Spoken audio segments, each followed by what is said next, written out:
True Crime South Africa is published in conjunction with Arena Holdings, publishers of Times Live, Business Live, Sowetan Live, and others. The opinions expressed in this podcast do not necessarily represent the views of Arena Holdings and its affiliates. Welcome to True Crime South Africa. I'm your host, Nicole Engelbrecht, and you're listening to episode 38, The Disappearance of Eugeine, Zane now. Before we get into today's episode, I'd like to thank our new Patreons for the week. A huge thank you goes out to Blanche Bezuidenhout, Janelle Koch, Dawn James, Michael Fowler and his dog Sivko, and Emma for signing up as new Patreons. I really appreciate the support. Don't forget that Patreons get an extra full-length episode every month. And the first Patreon exclusive episode is out on the Patreon platform. So if you sign up, you'll have access to it. If you'd like to support the show either through Patreon or a once-off donation through PayPal, I'll leave the links in the show notes. As always, any form of support is greatly appreciated, and it doesn't have to be financial. Sharing of episodes, inviting your friends and family to listen, and interacting on social media are all great ways to support the show and help to keep it growing and improving. One of the major purposes behind this podcast is to bring awareness to unsolved cases that would ordinarily go cold and not make it into the mainstream media headlines. Thanks to a few contacts I've recently made, I'm going to be covering a lot more unsolved cases again, and will probably be returning to my original concept of 1 week solved and the next week unsolved, in terms of the cases I cover. From a true crime podcast listener's perspective, unsolved cases are not everyone's cup of tea. People generally like a story to be tied up in a neat little bow at the end of the episode, and to finish off with the knowledge that the perpetrator is in jail. The unsolved cases, though, add a different element, and they're actually why I started this podcast. By covering more unsolved cases, I hope to raise awareness and get the conversation restarted. This may sound like a pipe dream, but when I look at the unsolved cases I've covered so far, it's making a real difference. One such case came to a conclusion this week, when the murderer of Mandy Silva pled guilty to her murder and was sentenced. I covered Mandy's case in the GBV edition of a Spotlight minisode last year. In 2015, Mandy was found in her home, having been essentially beaten to death, and the only other people in the house were her 4-year-old son and her husband. At the time of the episode being aired, Mandy's family were distraught at the lack of progress in the case, and the only suspect in the case, her husband Nando, was still walking free. I covered the case, as did a reporter for Eyewitness News. With kind assistance from Arena Holdings, the podcast was also distributed through a Times Live article, as they do for each of my episodes. And although we'll never know just how much of a role this exposure played, the family feel that the awareness this brought played a major part in the case being looked at again, and coming to this week's eventual conclusion. That is why I started this podcast, and that is why what every listener does when they share episodes and talk about them is so vital in these unsolved cases. So think back to November 2019, and if you listened to that episode, shared the link or spoke about it to someone, give yourself a pat on the back for being part of a force that brought a murderer to justice. So when I cover unsolved cases in future, regardless of how old or cold the case is, please think about Mandy and ask yourself if every victim doesn't also deserve that justice. I'd like to thank listener Monique Nordia for helping to bring the case that I'm covering today to my attention. This is a missing persons case, and it's pretty cold. It's the story of a well-loved man who disappeared, seemingly without a trace, leaving almost all of his belongings behind, as well as an ominous note. At first glance, you'd be forgiven for seeing this as a case of someone who just wanted to start a new life. But as we look more closely at the evidence, I think you'll agree that nothing is what it seems. This story is also about a sister who, from her home halfway across the world, has never stopped campaigning for her brother. She is a sister who's driven herself almost to the edge of her very being because she cannot bring herself to believe that her brother just walked away. So let's get into episode 38, The Disappearance of Eugeine Zane Null.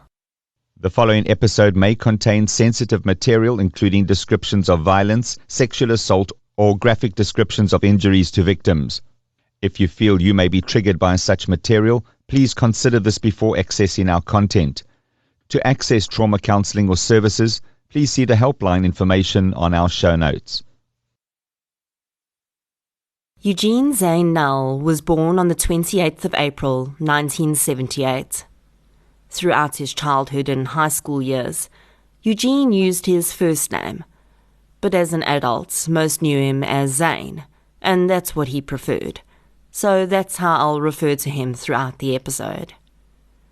Zane and his sister Melanie sadly lost their father when they were very young.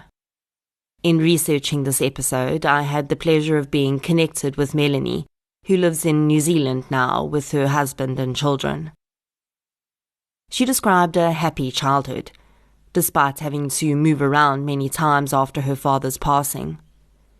The family spent some time in Richards Bay, which Melanie describes as probably the most treasured part of Zane's childhood. Zane was a water baby, and as long as he was near the sea and could fish, he was happy. Their mother would eventually remarry, and Zane would affectionately call his stepfather Obal, or Otopi, which in English translates roughly to old man. For their high school years, the family would be in Pinetown, and Zane attended Hoërskool Gelofte from 1995 to 1997, when he matriculated. Zane went on to complete a computer programming certificate after school, while also working as head barman at Club 54 in Pinetown. In 2002, seemingly enjoying the service industry, Zane worked as a duty manager at Kloof Country Club in KZN. He went on to spend 10 months in Florida in the United States, working in a restaurant there, and then moved on to the UK, and finally also spent some time working in Russia and Europe on a cruise liner before his return to South Africa in 2006. Just from looking at his photos and hearing Melanie describe his nature, I can imagine Zane being extremely successful in the service industry. His enthusiasm seems to constantly be bubbling over, and there's hardly a photograph in which he's not smiling broadly. At the age of 28, though, perhaps Zane felt it was time to settle into a less stressful lifestyle, and he became employed by a large mining engineering company in South Africa as an export expediter. Zane was hugely athletic and enjoys cycling and swimming. He competed in several marathons, including the Midmar Mile, where he would also compete in aid of charity. His times were extremely competitive, and he spent much of his free time training and preparing for these events. Zane duplicated this single-minded focus and success at work, where he was promoted within the same engineering group in 2009 to administrate sales into Africa and Madagascar with a team of expediters. Zane was well respected at work and often received mentions in the company newsletter about his various sporting achievements, and efforts to raise funds for charity. In 2016, Zane Null was living with a girlfriend and her young daughter in Allen Grove, Kempton Park. His girlfriend rented a very small one-bedroom flat on the property of a homeowner, and her daughter would split time between her mother and father's homes.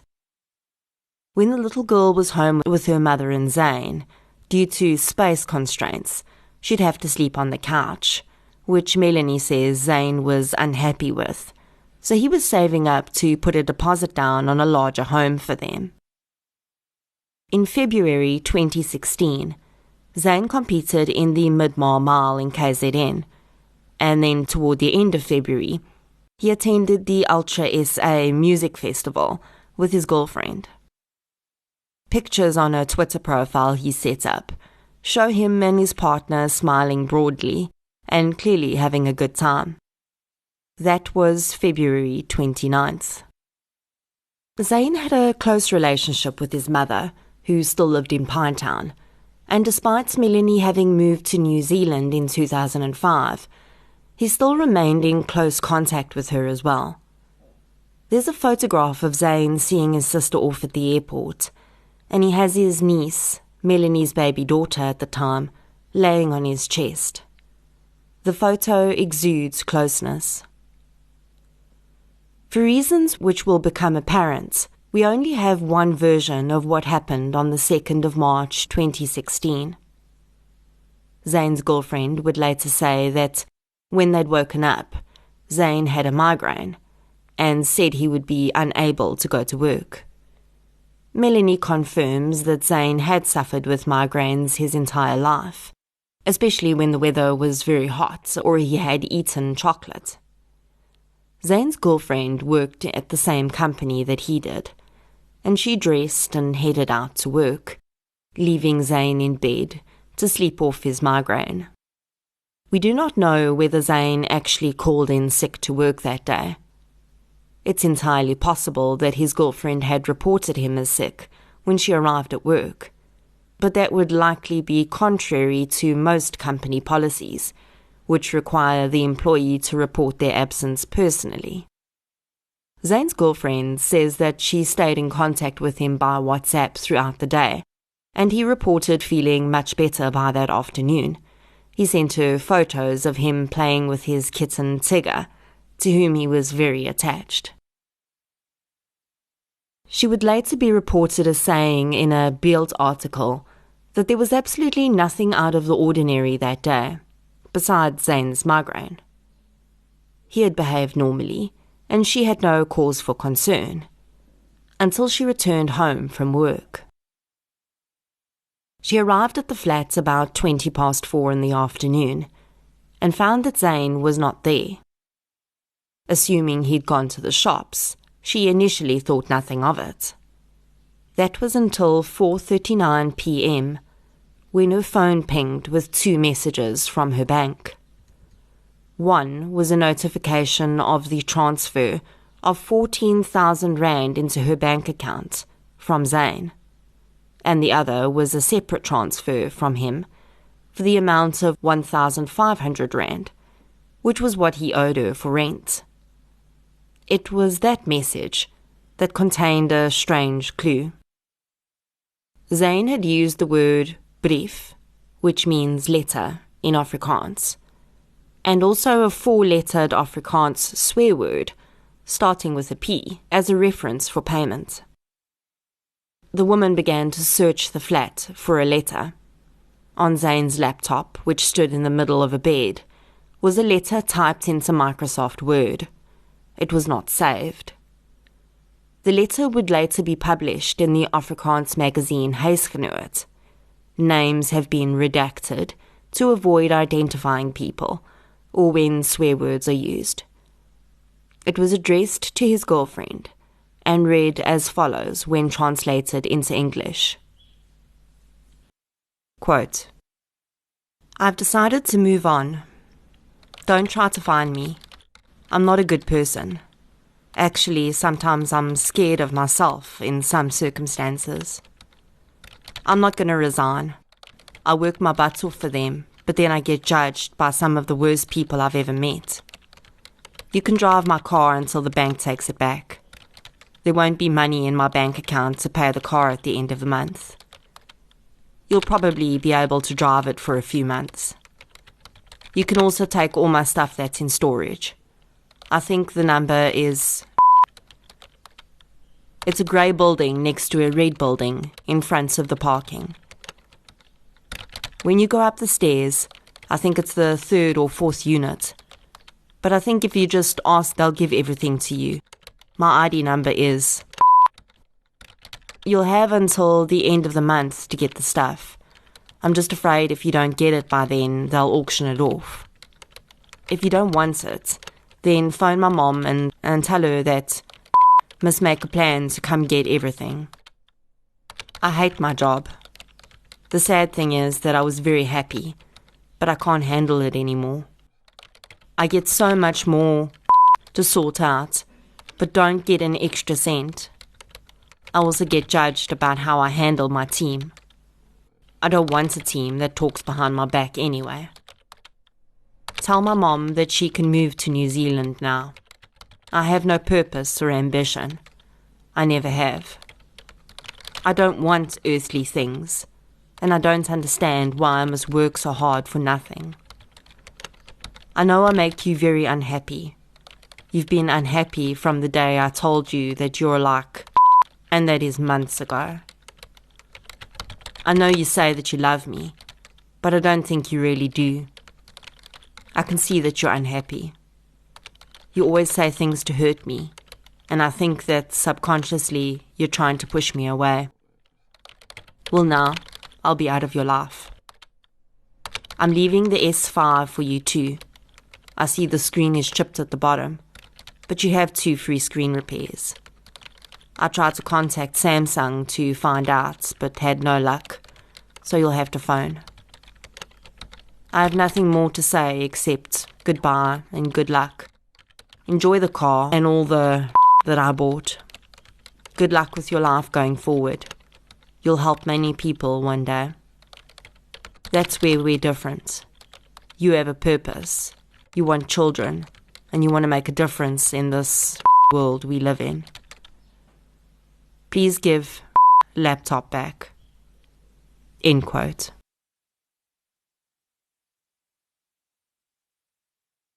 In a later article in the Beeld, Zane's girlfriend said that at this point, she realized that all of Zane's belongings were still in the flat. His wallet, contact lenses, glasses, 2 cell phones, passport, ID, and car keys were all there. None of his clothes were missing either. The only items that were no longer there were his SIM card, which had been taken out of his phone, his bank card, and his driver's license. She started driving around to see if she could find him, and when she had no luck, she called Zane's mom and explained what had happened. His mom told her that she should go to the police station and open a missing persons case for him. As soon as police were told about the letter that Zane had allegedly left, they refused to investigate. They said that Zane was an adult, and if he wished to leave, he was allowed to do so. Within hours, Melanie was alerted of her brother's disappearance and was sent a copy of the letter. She immediately believed that her brother had not written that letter. He'd used names for people that he would not ordinarily use. For one, he'd called his stepfather by his name, which Melanie had not heard him do in years. Even in text messages, he would refer to the man by the nicknames he'd used for him, and never by his name. Another thing that stood out was several misspellings that had been made. He'd spelled New Zealand incorrectly, and she knew that he always spelled it right when he messaged her. The language he used in the letter was simply not how she knew her brother to present himself on paper. Despite relaying this to police, their position did not change. The Null family was on its own in their search for Zane. Melanie relays that within hours, her brother's friends had rallied around and were attempting to help find him. As police were not investigating, Zane's loved ones started the investigation on their own. One friend found a vital clue on Zane's cell phone. It seemed he'd booked an aeroplane ticket to KZN for the afternoon of his disappearance. According to the ticket, he would have boarded the flight at 3:15 in the afternoon and landed at KZN at 4:30. 9 minutes before the transfers were made to his girlfriend's account. With no official assistance, Melanie began to battle with cell phone companies, the bank and the airline to get more information. The airline eventually confirmed that Zane's ticket was indeed used, and someone identified as Eugeine Zane Null had boarded the flight to KZN on the afternoon of the 2nd of March. For a moment, Melanie says, everyone relaxed, thinking that perhaps Zane was on his way to his mom in Pinetown, and everything would be okay. Days went by, though, and he never arrived or made contact. And soon the family realized that they could not assume that it was actually him that had boarded the flight. After much red tape, Melanie eventually convinced the airports in Johannesburg and KZN to provide the family with access to CCTV footage of the times during which the flight was boarded and disembarked. Zane's mom viewed the footage at King Shaka Airport in KZN, and his cousin viewed the footage in Johannesburg. Zane Null is 1.85 meters tall, and at the time weighed 90 kilograms. He stood out in a crowd, and despite viewing both sets of footage numerous times, there was no sign of him at either airport. Zane's SIM card seemed like the next natural route, and although the police were still unwilling to investigate, Melanie applied to the court for an order to get access to the information. The order was denied, very likely because there was no police involvement. Melanie recalls that she was very lucky to receive help from numerous members of the public during this time. People who had access to systems that could help her find her brother. She credits one man in particular with helping her to gain valuable information, but wishes to allow him to remain anonymous. The volunteer tracked the use of Zane's SIM card throughout the months that followed, and a GPS coordinate was gleaned for its location. The coordinates put the SIM card in a rural area of KZN, but with few resources available to the family and police not willing to assist, the location could not be followed up. In December 2016, Zane's SIM card was put into a new phone, and his WhatsApp profile picture was changed to that of a little girl, unknown to the family. Friends flooded the phone with requests for information about Zane's whereabouts, and a woman who'd been answering the phone until that point switched it off, and it's never been reactivated. Just a few weeks after Zane's disappearance, Melanie was told by a friend that he'd seen Zane's prized bicycle for sale, as well as some of his other items. Melanie discovered that this was being done by Zane's girlfriend, who, when confronted, said that she needed the money as she was experiencing financial difficulties. As Zane remained missing, and every lead they had seemed to go nowhere, Melanie slipped into a deep depression. And she acknowledges that the first 2 years of her brother's disappearance are a blur. Frustrated with the police's lack of assistance, Melanie raised money through a crowdfunding platform and hired a private investigator. She says that the man got no further with the investigation than anyone else had. Although a case was registered with the SAPS, and Zane's profile was briefly on their missing persons website, with almost no investigation having been done by the police, and their continued insistence that Zane had left of his own accord. Melanie asked how they would identify Zane if a body, remains, or an unidentified living person was found that matched his description.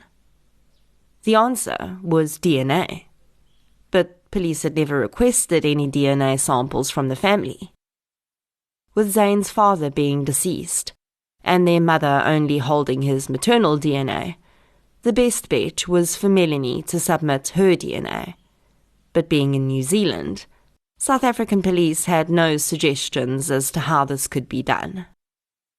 Melanie then approached New Zealand police. She recalls that the officer that assisted her was kind and helpful and listened to her story. He seemed surprised that police in South Africa would accept the letter as out-and-out proof that Zane had left of his own accord. Their procedure, he said, would be to investigate the missing persons case until they'd located the person. And if they said they no longer wanted to be in contact with their family, as long as they were safe, that would be the end of it.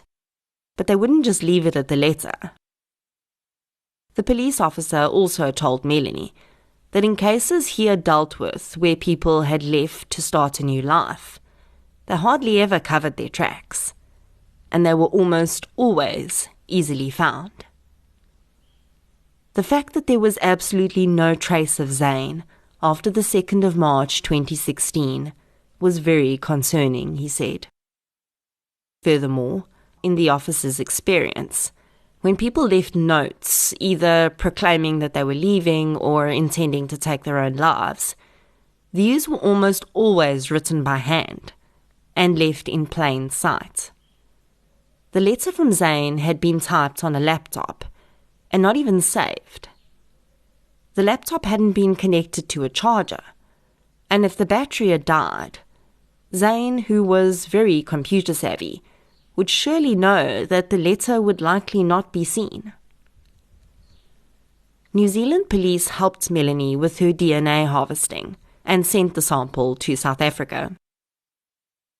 The intention was that when the sample arrived in South Africa, it would be compared to the DNA of unidentified deceased people, or people who had no memory of their identity.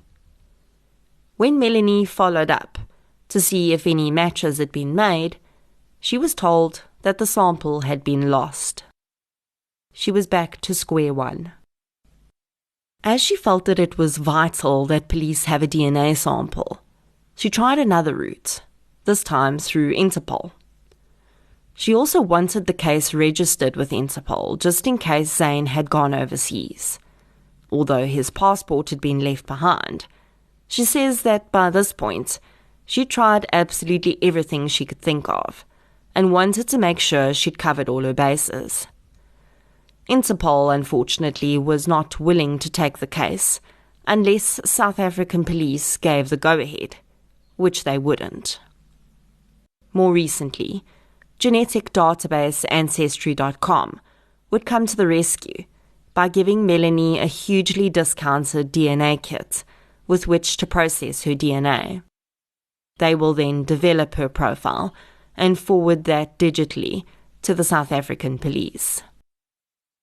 Over the years, Melanie says that she's had several sightings reported to her, all of which have turned out not to be Zane. An old friend of Zane's anonymously donated the services of a digital detective to try and see if there was any digital trace of Zane. He found nothing. Melanie, however, picked up that somehow her brother's Facebook page had been memorialized. She had attempted to get access to his Facebook page, and the company had refused, saying that she needed to present them with a death certificate. But magically, shortly afterwards, she started seeing that his birthday messages were now labelled as tributes rather than messages. She's attempted to find out from Facebook who gave them permission to do this, if they wouldn't do it on her request, and all her requests have been ignored. Most recently, in July 2020, an article was published regarding Zane's case, as well as the cold cases of 2 other missing women. Mike Venter from the South African Community Crime Watch organisation has been a great help throughout the years, Melanie says, never forgetting her brother's case and always doing what he can to get information out there. Venter stated in the article that Zane's case, as well as the other 2 discussed, have always bothered him throughout his years at the SACCW. He said that he believes that Zane is unfortunately no longer alive, and that a case of murder should be investigated. But in this and most similar missing person cases, it is extremely difficult to get a murder docket opened. Venter does feel that the article made a difference, and with enough awareness around these cases, we may just see some movement. The missing person posters for Zane all have an SAPS case number on, as well as a name of an investigating officer and a contact number. So there is a registered case for Zane, and perhaps police have done some work recently on it, but if they have, they haven't communicated that to the family. Throughout my journey with this podcast, I've learned a lot about the South African Police Service and the way they work, and why sometimes cases are poorly investigated. If I had looked at this case 2 years ago, I would have immediately assumed that this was a case of police negligence. Now though, knowing what I know about how under-resourced and overwhelmed our policing system is, I tend to view such cases through a slightly different lens. Now I will say up front that there has clearly been a severe lack of focus on this case from the police's side. They never ever should have stopped their investigation when they did, especially when Melanie was telling them that she didn't think he wrote the letter. I don't have the police's version in this case, so I guess it would be unfair to make judgments. But what is very clear to me, as a member of the public with zero investigative experience or authority, is that there was a gold mine of information that was not looked into. Firstly, phone records. When was the last communication from Zane's phone around the time of his disappearance? There were several things that needed to be confirmed by phone records, including who he spoke to on the day of his disappearance, whether he called in to work to say he was sick, whether he communicated any other information to anyone else. Zane left with no means of supporting himself. Almost all of the money in his bank account was transferred to his girlfriend. He had his bank card with him, but that was also never tracked to see if it was used again. Zane left both his contact lenses and glasses behind. As a person who wears both, I would not leave the house without wearing either of them, especially if I was planning on getting a plane and making my way through an airport. He had no personal possessions with him, no toiletries, no clothes, no way to purchase new ones. The letter should have been properly investigated. A digital examination of the laptop would have provided valuable information about the time that letter was written, and possibly other information. The way the letter was written could have also been compared to known samples of Zane's way of writing to confirm or refute the validity of the letter. The fact that the transfers to his girlfriend's account were done within 9 minutes of him allegedly landing in KZN is also something that I think would have warranted questioning. Although the plane may have arrived a few minutes early, we all know that disembarking and getting out of the arrivals area takes some time. Because no banking information was requisitioned by the police, and the court wouldn't give Melanie authority to retrieve his information from any institution, we don't know whether the transfers were done from an ATM or internet banking. If it was an ATM, it would have to be one inside the airport, given the time limitations. If this lead had been followed up, we would have been able to see from CCTV footage at the ATM if it was indeed Zane that had made the transfers, or if they were even made in KZN. If the transfers were done by internet banking, considering Zane left both phones to which he had access in his flat, and there's no evidence that he had a spare phone, how did he make those transfers? Also, through phone records, police could have determined how Zane left the flat. His car was left behind. If he called a taxi service, there would be a record of that. If he asked a friend, he would have had to communicate with that friend somehow, and surely that person would have come forward by now. Zane's kitten, Tigger, who he dearly loved, was found poisoned 2 months after his disappearance.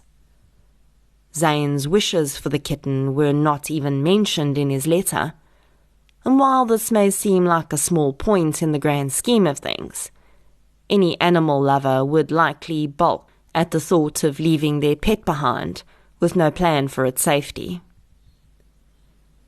Because there was no investigation by police, there was also no forensics done, or interviews of possible witnesses. Neighbours could have been questioned. His co-workers could have been interviewed. None of that was done in the precious hours after his disappearance.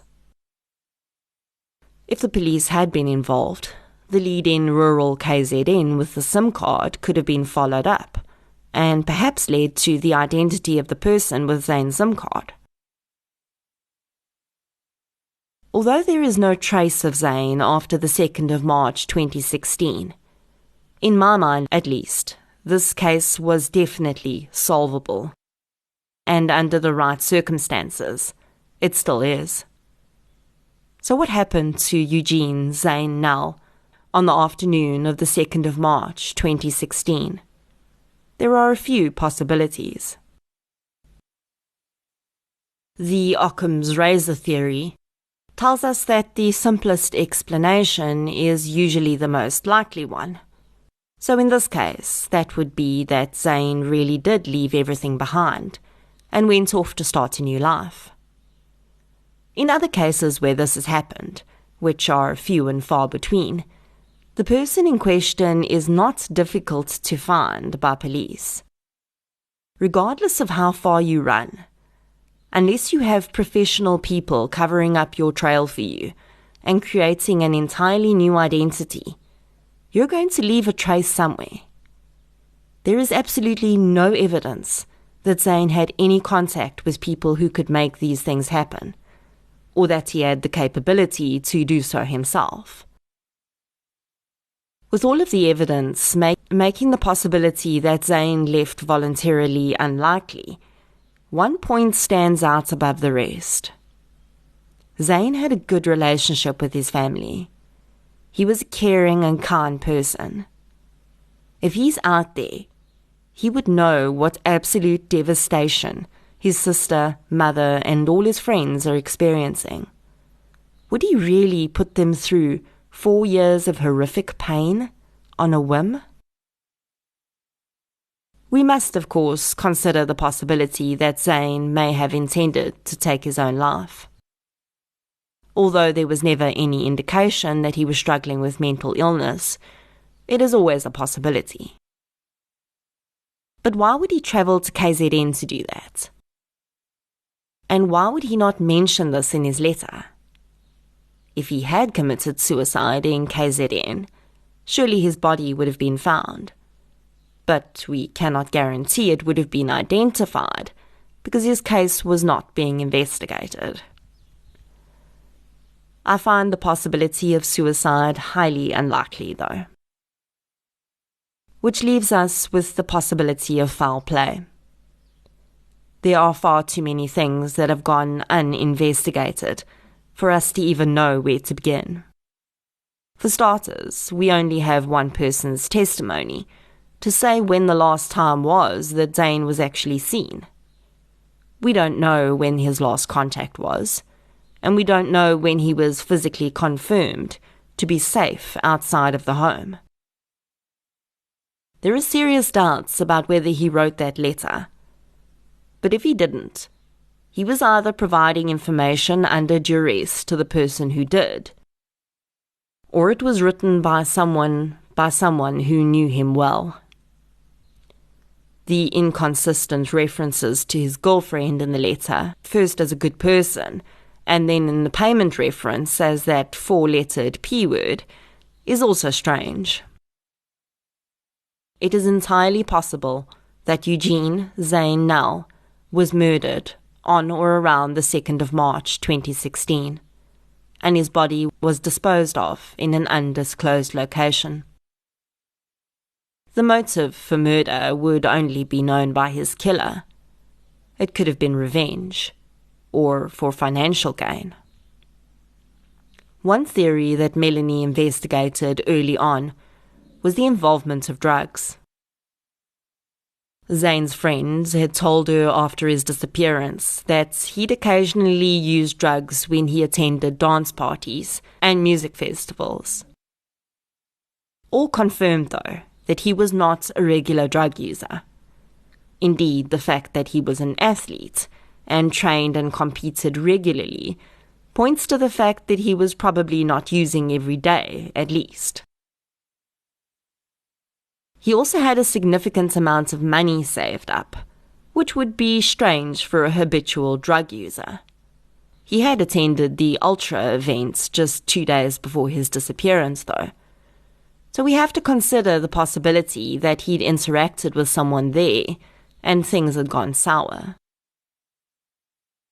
When Melanie asked Zane's girlfriend about this, though, she emphatically denied that Zane's disappearance had anything to do with drugs. And she also insists, to this day, that he is alive. The sour drug deal theory does not make sense to me. If someone had wanted to get rid of Zane because of anything to do with drugs, isn't it far more likely that he would have been found deceased in his home? Is a drug dealer really going to get so riled up over an occasional user that they would go to the extent to have him wiped off the face of the earth? It just seems extremely unlikely to me. So then we are left with the possibility that this was a personal grievance, which led to a planned murder, or even an argument that got out of hand and resulted in Zane no longer being with us. The cover-up afterwards, though, is elaborate, and in my opinion, something that was well thought out and very likely planned. Melanie started a Facebook page for her brother's case called Eugeine Zane Nell Missing Person. Throughout the years, for her own mental health, she's had to distance herself from using her personal profile on the page, as she'd often been the victim of attempted scammers claiming to know where Zane is.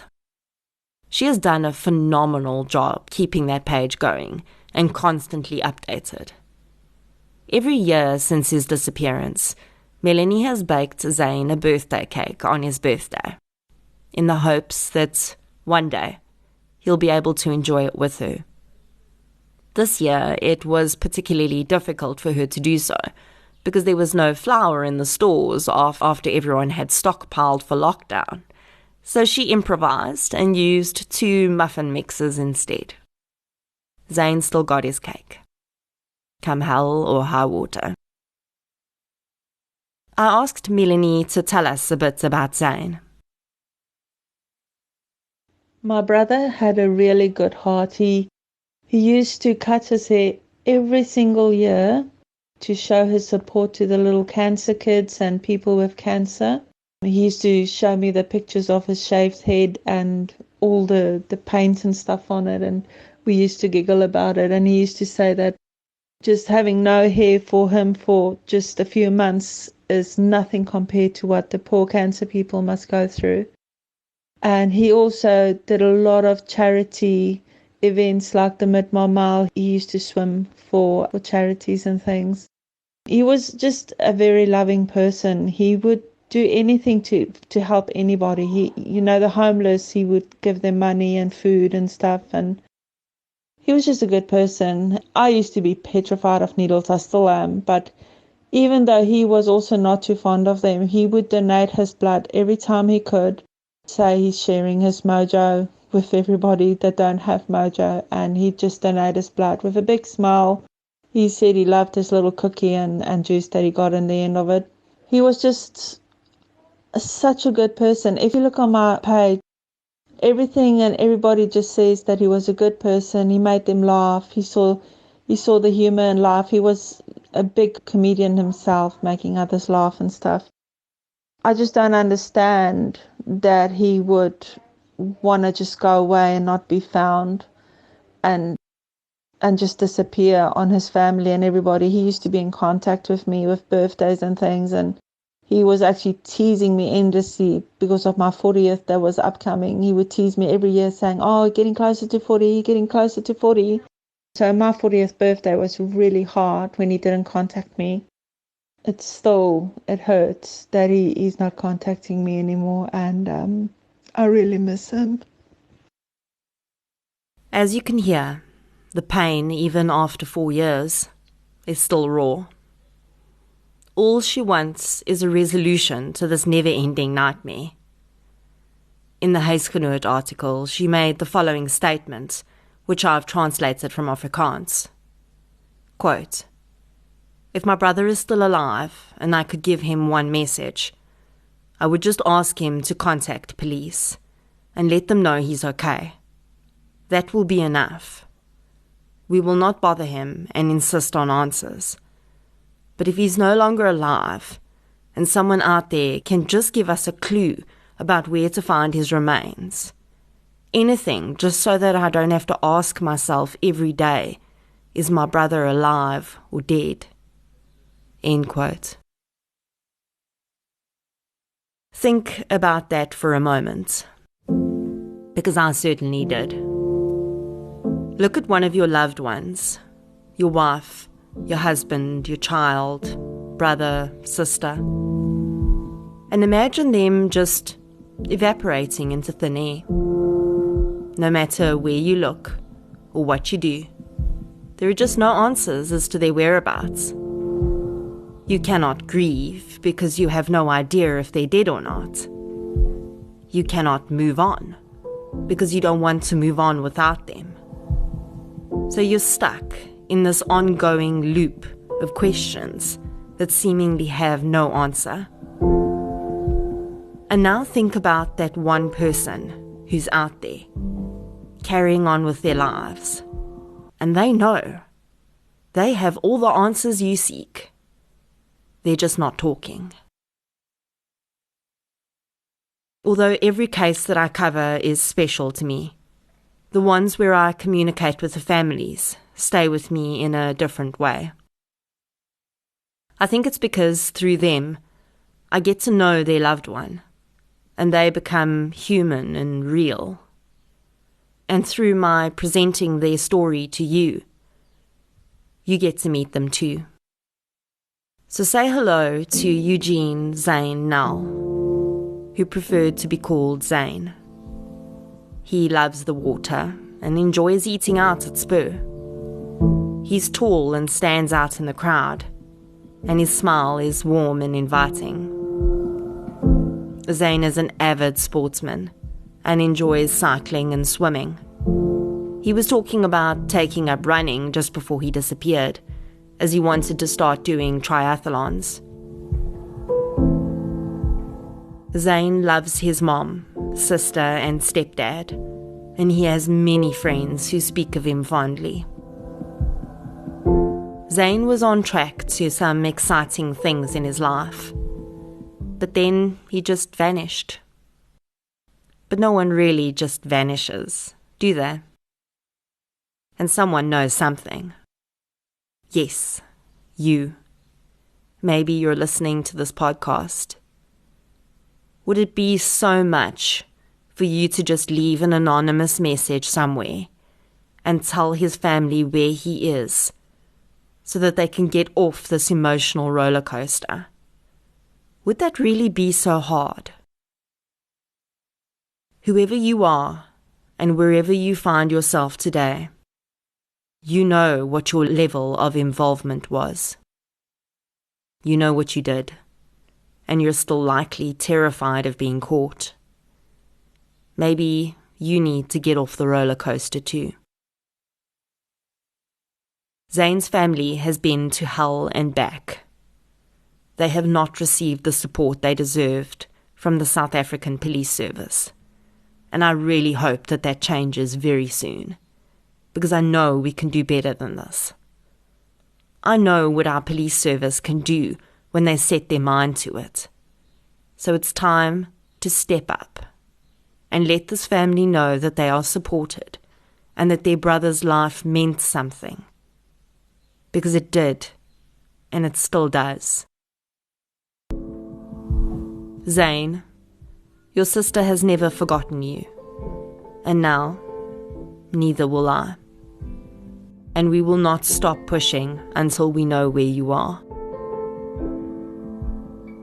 I will place the link to Melanie's Facebook page for Zane on our social media. Please consider joining and sharing his missing person posters. We have already proven that as a community, we can make a real difference. So now, it's time to do it again.